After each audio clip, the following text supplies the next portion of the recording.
to American Piano Revival. I'm Dan Brown. In this lesson, I'm going to teach you everything you need to know about the C minor chord. I'm going to show you where it comes from, the 3 chord inversions, and 5 different types of C minor chord that you can play. I'm also going to show you some great ways for you to get your hands on the keys right now and start playing this. They're going to be easy, they're going to be straightforward, and I'm going to walk you through this and show you everything you need to know. So if you're ready, we're going to get started right now.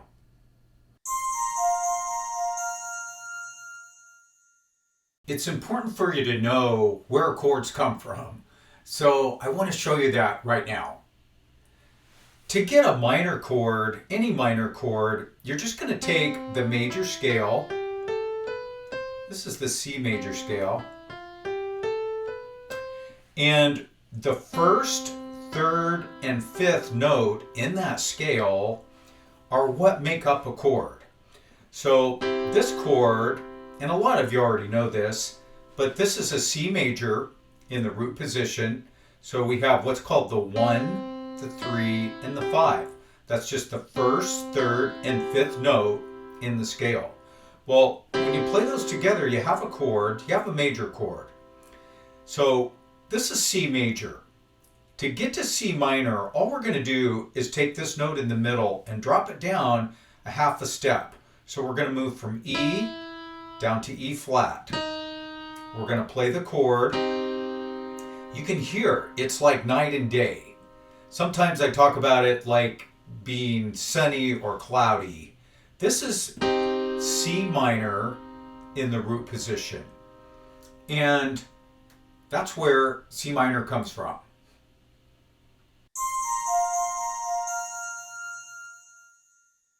Next, we're going to talk about the chord inversions of C minor. And I want to give you a little bit of inside information. This is why I'm making this video, and this is really why you need to watch this video. This is the most important part. I'm going to be perfectly honest. You got to know your chord inversions. To play piano by ear, you got to know these. You're going to be moving in and out of different kinds of chords all the time. So you have to know your inversions. Let's look at these right now. We just looked at this C minor. This is C minor in the root position. And I'm just going to hold it there. And I want you to play this. We have C. And I'm using, the fingers are also numbered just like the notes are. So I'm using the 1, which is the thumb, the middle finger, which is called the 3, and then the pinky, which is called the 5. So your 5 fingers are numbered from 1 to 5 like this. And the notes are also numbered, the notes of this scale, 1, 3, and 5. So they match the numbers of your fingers. And again, this is C minor in the root position. You have C, you have E flat, and you have G. What we're going to do now, we're going to take our C and just move it to the right. We're going to play a new chord. When we play a new chord, the fingering is going to be different. Let me show you. This is called C minor in first inversion. So when we talk about inversions, it just means that we took it from here in its original state, which we call root position, and we're just moving it. This is the first time we're moving it, so it's the first time it's been changed. That's why we call it first inversion. So I want you to play E flat with your thumb, play G with your pointer finger, and then play your C with your pinky. And again, guys, that's called C minor first inversion. Now we just have one more inversion. We're going to take everything, we're just going to pick our hand up and move it. We're going to move the E flat, this E flat, down to here. And I'll play it for you, and I want you to play this. You're going to play G with your thumb, C with your middle finger, and E flat with your pinky. And this is called C minor second inversion. Okay? So we have root, first inversion, and second inversion. And that's what you have here.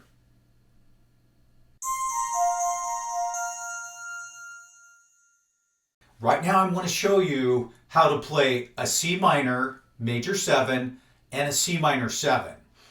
And I can tell you, I use minor 7 chords all the time. If I'm playing a minor chord, it almost always has a 7. And at the end of this video, I'm going to demonstrate what the C minor 7 sounds like in a whole bunch of different keys. And I think you're going to find that interesting. But right now, let me show you these different kinds of chords. So here's what I want you to do. I want you to play your C minor right here, and in a few minutes, we're going to add this octave here. I'll go ahead and add it here and just hold it down. What I want you to do, actually, I'm going to take it off because I want you to focus on this. I want you to just lift your hand up, and instead of the C, play your B. And this chord is called a C minor major 7. What that means, the chord is a minor chord because of this note. The major 7 is called a major 7 because of this note. So it's C minor here, major 7 with this note. This is what makes it a major 7. All right? Now, just lift your hand up and notice that my hand is going to slide forward. So I'm going to pick it up and just slide it forward. I'm going to keep these guys the same, but I'm going to play this B flat. And I can tell you, minor 7 chords are just beautiful. It takes like a sad, like a dark and cloudy chord, and just really does magic to it. It makes it really is just a beautiful chord to play. One of my favorite kinds of chords to play. And I play these all the time. So again, here's what we did. Play this with me. Play C minor, C minor, major 7, and now C minor 7. So you have two kinds of 7. This note in this scale, this note is called major 7, and this note is called 7. So you have a major 7, and I just call this the regular 7. I just call it a 7. So you have C minor, major 7, and 7. Now, I'm going to show you exactly what I want you to do when you play these. If you go, oh, you know, I just saw this. Dan Brown just showed how to do this. Dan Brown just showed me these chords. Now I'm going to play them.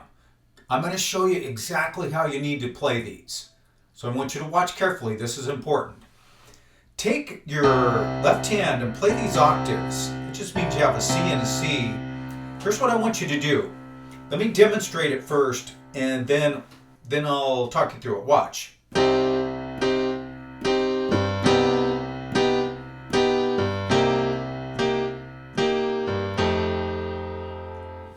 Now, here's what I'm doing. We're playing 1, 2, 3, and then I'm alternating here, just a bounce, ba-dum, like that. So 1, 2, 3. Play your major 7. That's right here. The only thing that's moving is your thumb. Play that. So bounce again.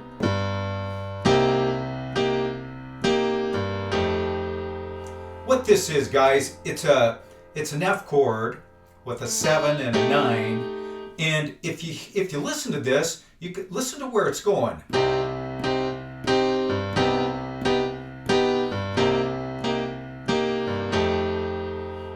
And I'm playing. I just bounced off our alternate.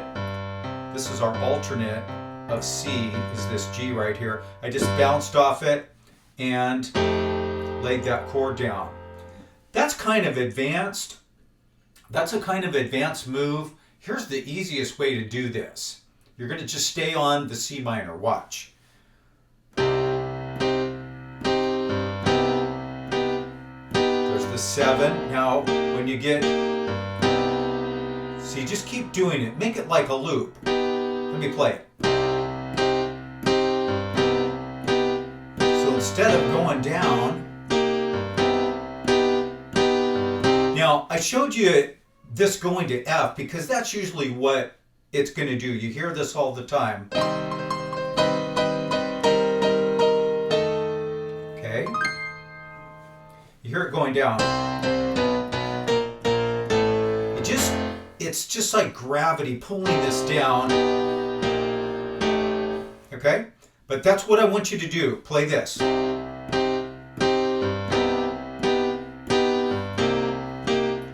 then you can either go to there, or you can just stay on your C and just keep bringing it back and forth like that.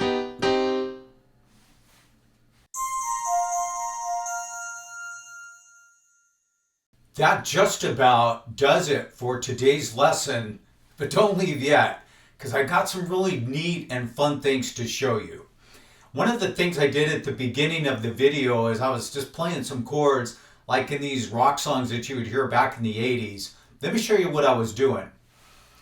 I've actually got a series on gospel piano where I was talking about the B flat and how we were just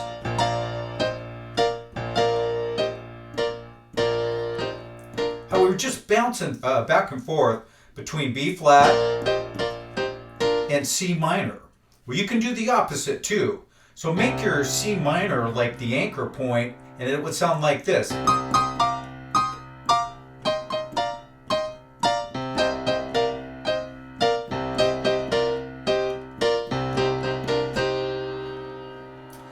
Now, I don't talk about this a lot. This is kind of new, something that I'm teaching new.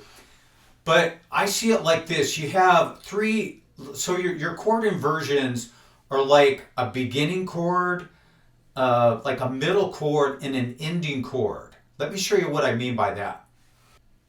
So you have this chord here, and this is the root position.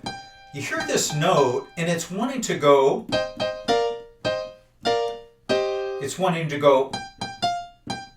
to here. And then this one is wanting to go down to here. Watch. So I call this the beginning chord, the middle chord, and the ending chord because you have that C on the end. It's just a little something I wanted to throw in there and show you today. You might be wondering how the C minor chord ties in with other chords and in different keys. And I want to give you a couple of examples of that right now.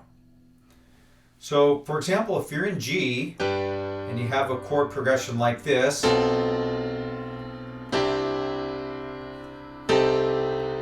there's your C minor. I've added a 6 to it, and the minor chords do have a sad quality, and if you add a 6 to them, that's going to intensify that sound, and that would resolve to something like this, and then it would take you home. The C minor 7 is really most at home in a key like B flat. It's called the 2 chord there.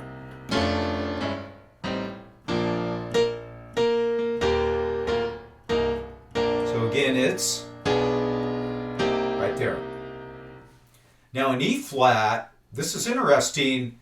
The C minor is called the relative minor to E flat. I'll do another lesson on that. Here's how the C minor sounds in that key. There it is right there.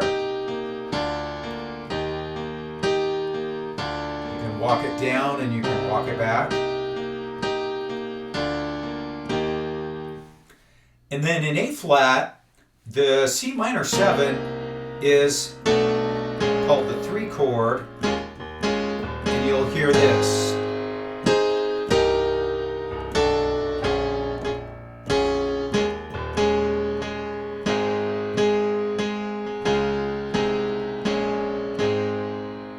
last example I have for you is in D flat. We're just going around the circle.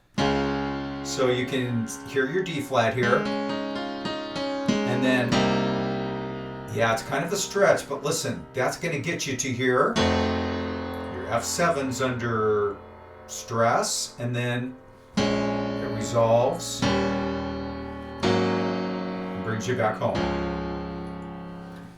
I hope today's lesson on C minor has been helpful for you. Thanks for joining me today, and I'll see you back real soon. Bye-bye.